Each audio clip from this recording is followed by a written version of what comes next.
धन्यवाद। आज इस कंटीपुर गांव में आयोजित परिषदीय विद्यालयों की संकुल स्तरीय रैली में उपस्थित इस संकुल के संकुल प्रभारी महोदय, इस गांव के सम्मानित ग्राम प्रधान जी, पूरे संकुल से आई हुई हमारी सभी शिक्षक, इस रैली में प्रतिभाग करने के लिए विभिन्न विद्यालयों से आए हुए हमारे सभी छोटे भाई बहन, हमारे सभी 21 विद्यालयों से आई हुई सभी प्रतिभाओं का मैं इस रैली के माध्यम से आप सबका स्वागत, वंदन, अभिनंदन करता हूं। मैं क्षमा प्रार्थी हूं कि मैं ज्यादा समय नहीं दे पा रहा, पर मेरी इस रैली अच्छे से हो,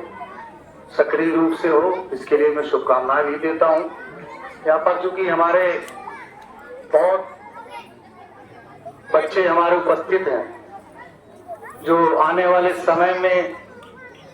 इस देश का, इस प्रदेश का, इस जिले का, अपने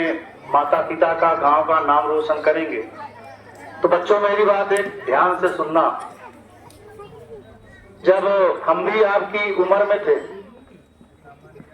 तो चूंकि बचपन से कोई ये जानता नहीं कि हम आगे चल के क्या बनेंगे, पर छोटी उम्र से ही जब आप अपना उद्देश्य बना लेते हैं कि हमको इस प्लेस में जाना है और उसके लिए आप कठिन मेहनत परिश्रम करते हैं, तो आने वाले समय में निश्चित रूप से आप सबको सफलताएं मिलती हैं। मेरा तो आप सबसे आग्रह है, निवेदन है कि हमारी जो जिस परिस्थिति में हम बैठे हैं, यहाँ पर बहुत से हमारे गुरुजन हैं, आज से 30 साल 40 साल पहले का जो समय रहा होगा, या जो हमारे बाप दादा रहे होंगे, पुरखे रहे होंगे, शायद उनको कभी इतनी बड़ी संख्या में पढ़ने लिखने और खेलने कूदने का कभी अवसर नहीं मिला होगा, पर हमारे अभिभावक ये चाहते हैं कि कम से कम अगर हमें वो अवसर नहीं मिला, हमारे बच्चों को अवसर जरूर मिले, और अपने मेहनत करके, कठिन परिश्रम करके भी आप सबको स्कूल भेजने का काम करते हैं, पढ़ाने लिखाने का काम कर सकते हैं। तो मैं आप सबसे अपील और निवेदन करूंगा कि शिक्षा के क्षेत्र में, खेल कूद के क्षेत्र में, आज किसी भी परिस्थिति में जो हमारी बच्चियां हैं, हमारी बहनें हैं, आप देखेंगे कि ओलंपिक तक में आज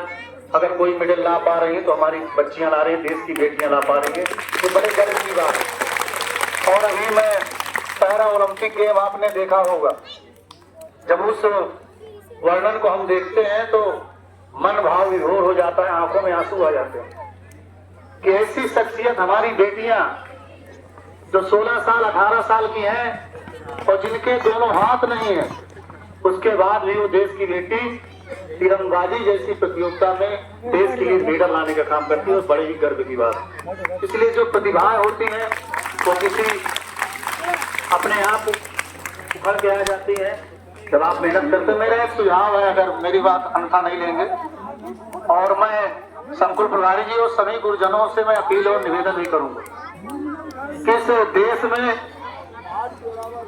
शिक्षा की माता सरस्वती को हम सभी लोग पूजते हैं, मानते हैं, पर इस देश में जिन्होंने शिक्षा को बढ़ावा दिया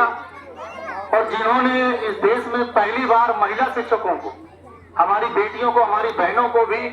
शिक्षा से जोड़ने के लिए अपना जीवन कुर्बान कर दिया, ऐसी माता सावित्रीबाई फुले की प्रतिमा जब भी अगला कोई आप कार्यक्रम करिएगा, मेरा आप सबसे निवेदन है, सुझाव है, अगर ठीक लगे तो अगली बार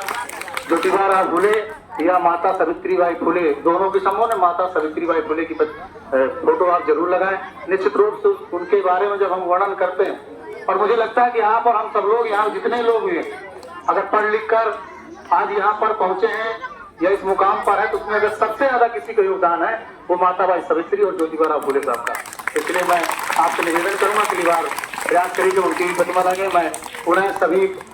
अपनी बहनों शिक्षकों का, अपने शिक्षक साथियों का, बड़े भाइयों का, सबका मैं बहुत बहुत आभार और धन्यवाद ज्ञापित करता हूँ। इस रैली के शुभारंभ की घोषणा भी करता हूँ, और ये रैली सफलतापूर्ण इसका समापन हो, इसके लिए भी मैं प्रार्थना करता हूँ। धन्यवाद।